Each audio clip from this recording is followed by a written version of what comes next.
תראו איזה תיק, גם עם מותג כזה מיוחד, אני אשים אותו פה צדיק. לא יודע איך זה נקרא, אבל זה, אשתי אמרה לי שזה משהו תיק תיק. מאיפה התיק הזה? יהודי יקר בשם משה, מאלעד. אני מקבל טלפון שבוע שעבר.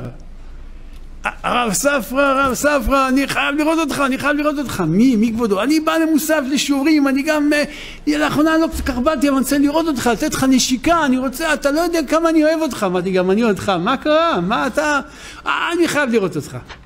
טוב, אמרתי, תראה, אני נמצא בבית הכנסת, תבוא בין מנחה לערבית, אחרי הערבית, אחרי ספירת העומר, אין בעיה, אני אבוא. טוב, הוא מגיע. הוא אומר, תראה, הרב ספרא, אל תיפגע ממני, אני אגיד לך, אני רואה אותך בא למוסאיוף עם שקית, ובשקית יש לך ספרים כאלה, וכל העולם רואים אותך, זה לא צורה, זה לא כבוד של תורה, זה ליבן, והוא, זה לא ככה.